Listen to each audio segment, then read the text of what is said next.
What's going on, guys? This is Moonchild, the Dude No Way, and today I have collaboration content with my homeboy Dub the Gamer, and we're gonna deep dive into Voidwalkers and how they fit into the Beyond Light meta. Dub, how you doing, bro? I'm alright, man. How are you? Dude, I'm doing great.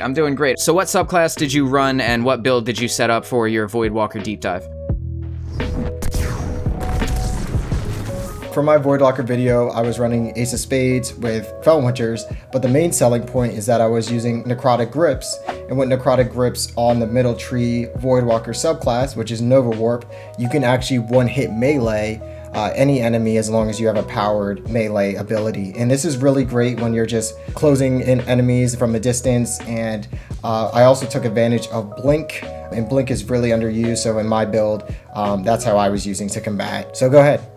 So, for me, I went for Devour. I went all in on my neutral game. I ran bottom tree with Devour. I ran Ophidian Aspects. I had a steady hand with Wellspring, so that every time I got a kill with my steady hand, it would give me grenade energy back.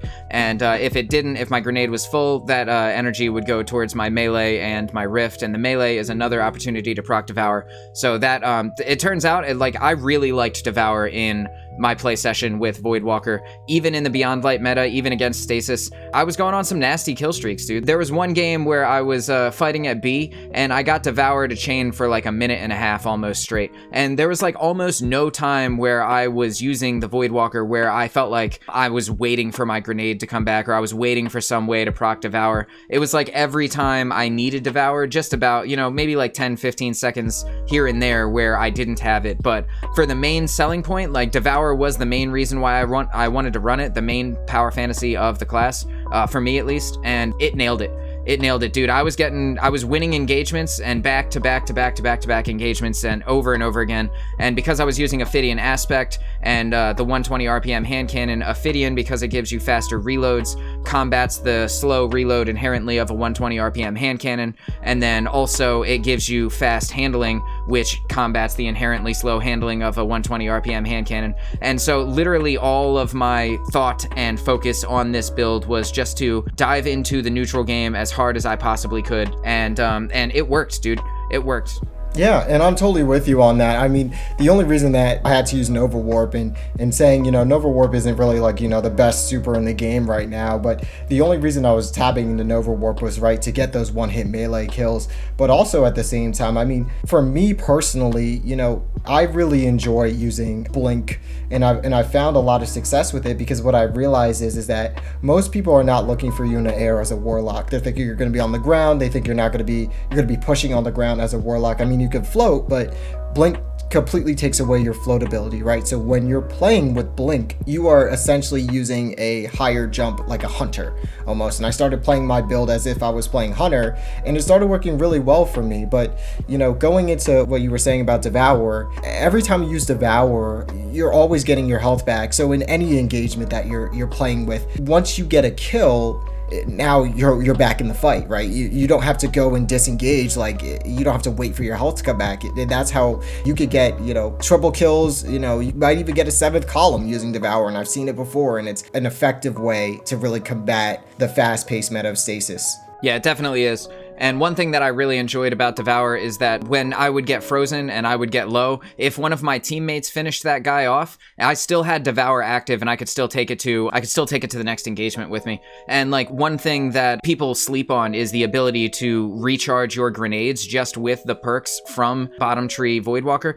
You get grenades back for every kill. It's like Demolitionist, but on steroids, bro. It gives you a lot of grenade energy back, and then you start chaining kills, and on your third kill, if you just use Devour and you get 3 kills back to back, you have another grenade already. And it's pretty crazy just how powerful that is. And if those kills happened with the steady hand, because I had Wellspring, I was getting it back even faster. So even when I died, if I popped Devour and died, when I came back, there would still be 30% of my grenade, 40% of my grenade already charged if I got a kill right before I died. If I only got 1 kill with Devour and I died, I still felt like the power fantasy was strong enough that I had it for most of the game, and I was able to lean into that instant health regen regen pretty hard. And that was really nice because there were a lot of times where I would get frozen and then I would be like, well, there goes my Devour, because the freeze lasts for 4.5 seconds, and by the time I make it to the next engagement, Devour's gonna fall off before I can kill the guy. But what ended up happening was I would get frozen, and then it would be, a lot of times it was by the 1.5 second freeze abilities like Ice Flare Bolts and the Warlock melee, and so it would fall off, and Devour was lasting so long that I ended up having enough time, A, to get to the next engagement and win the fight, but B, when I didn't, I still had enough grenade energy back already that I could devour the grenade again. And another thing that I really liked is that it activates on melees when you get the melee kill, and like, because that's so useful just because it activates on its own without you having to actually do it. And the reason why Wellspring was the perfect perk for this build is because when my grenade is full, it goes to my melee. And so it's always filling, when I get a kill with steady hand, it's always filling something that can lead to more Devour procs. And I thought that was really cool. And absolutely, and building on that, right, with this current meta that's coming up, especially, Season of the Chosen, getting into new weapons and stuff, for those shotgun rushers out there, Retold Tale is actually rolling with Demolitionist, right? And having a demo weapon with a Devourer build is unbelievable, because as a shotgun rusher, you get 3 kills with your shotgun with Devourer active, that's another full grenade. And yeah, it really is. It's a full grenade. Straight up, it's like you 3 kills and your grenade is totally full. And if you have Demolitionist on your weapon, like it's even less than that. Like you get 2 kills and your grenade's at like 80%.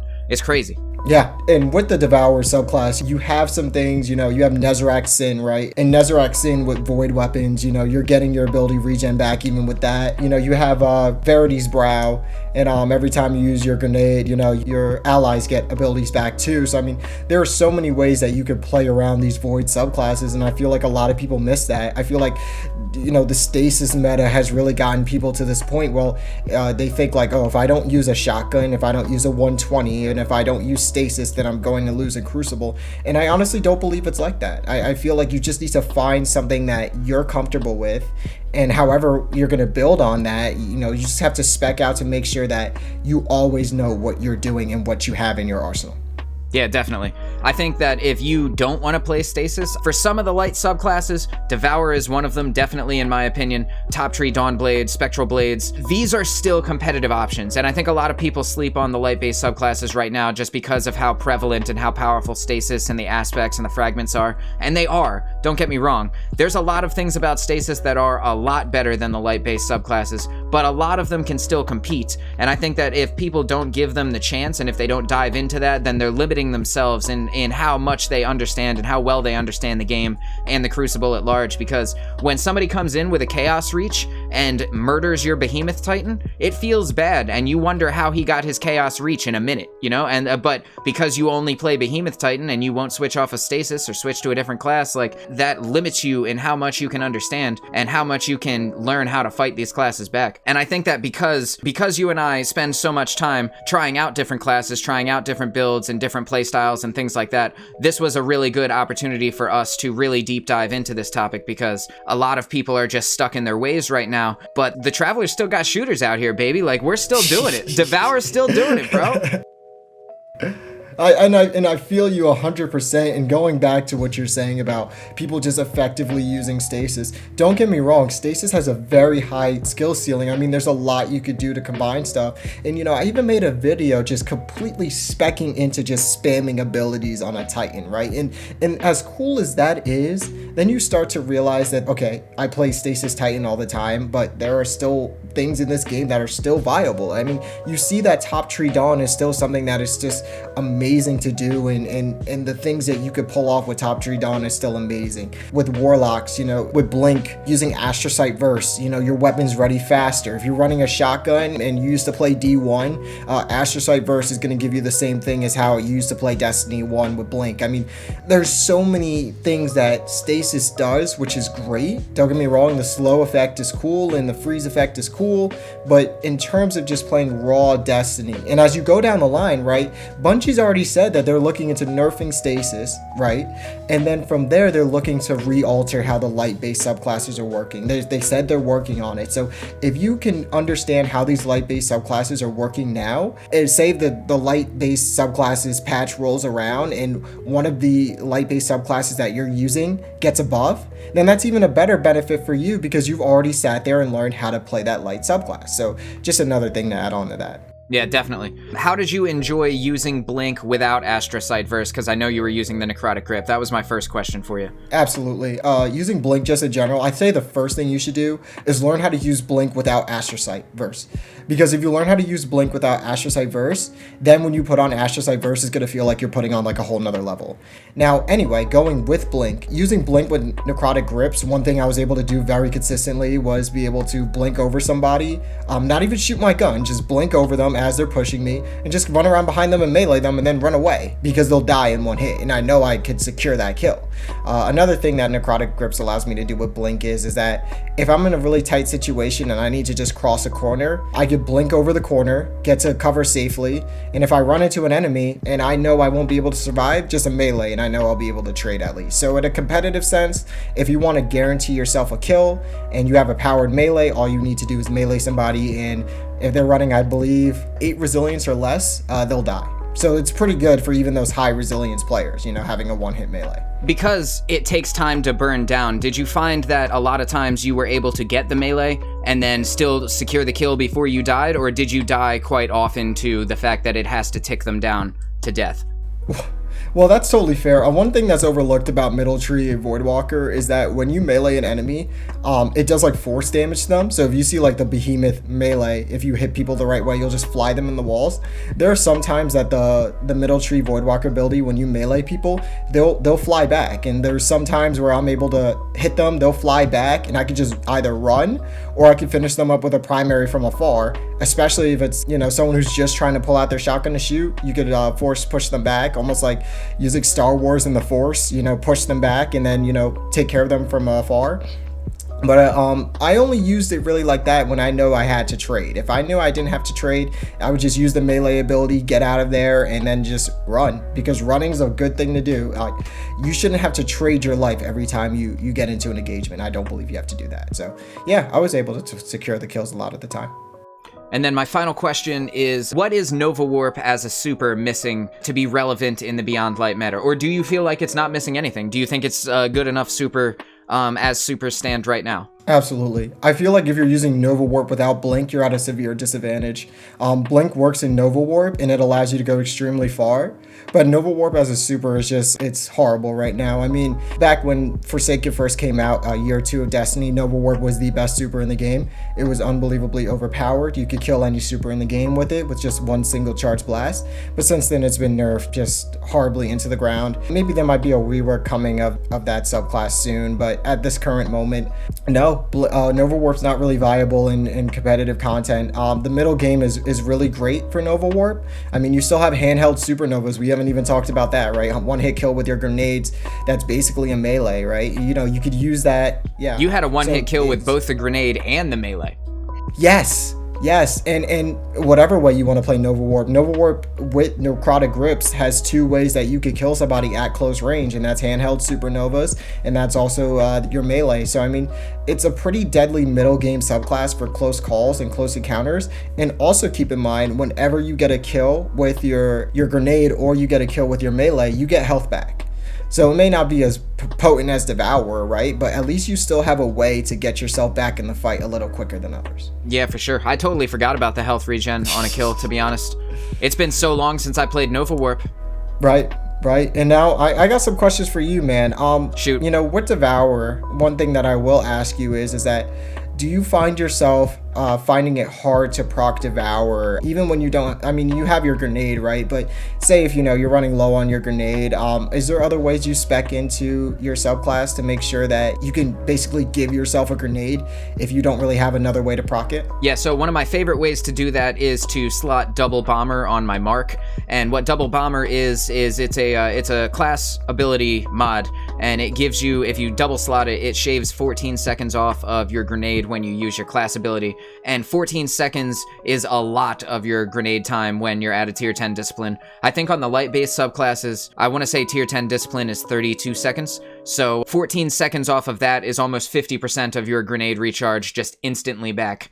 So whenever I was low on Devour, if my healing rift was up, I would pop that, and that's another reason why this cycles all the way back to Wellspring again on the steady hand, because when I didn't have grenade, it would give me grenade energy. When I had grenade energy, it would give me melee energy, which is another way to proc Devour. And then, if both of those were up and my rift was on cooldown, it would give me rift energy, and I could use that rift to get more grenades. So it creates an ability engine that just kind of never stops. And then if you get one kill with Devour and then you pop your rift, that's your entire grenade. I was saving that to the end, but if you get a single kill with Devour and then you pop your rift right after with a Wellspring steady hand, that's your entire grenade basically. It's up. It's either 3 or 5 seconds, I can't remember after that. Like, it's so fast. And that led me to being able to use it for basically the entire length of the game. I gotta try that sometime. That sounds incredible. And guys, what we're talking about here is just this very nuanced thing of Destiny, right? Like, there's a lot of things in Destiny, you know, you could just play the game and, you know, have fun with whatever you're doing, but if you're really looking to be competitive,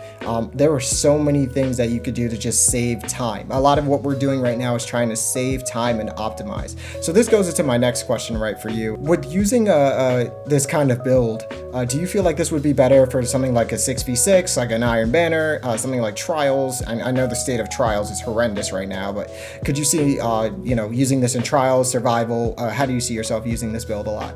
So, okay, in Trials, it's going to be hard only because of Stasis and how easy it is for Stasis to use their ability and then instantly kill you, right? Mm-hmm. But the main thing that you do have with this that makes it amazing in Trials is the play potential to 1v3 is through the roof with Devour, because if you activate Devour, as soon as you finish that engagement, now you're back up at full health, which allows you to take on the next engagement as though you never even fought a guy to begin with. So in 3v3 scenarios, I feel like Devour is almost more useful if you know how to capitalize on the timing. Like, when you pop that grenade, you have to go all in, and you have to strategically pop your grenade in a time where it makes sense for you to be able to get into a 1v1 with someone so that you can then use that to get into another 1v1, and so on and so forth. But if you do that correctly, you're going to be able to utilize Devour to 1v3 teams and clutch up rounds like no problem. And then in a 6v6, you run into the danger of too many Stasis users, right? So like, when you're out there and you're fighting and you have Devour, there's way higher chance that you're going to get frozen and killed by a Stasis user in a 6v6 game than there is in a 3v3 game.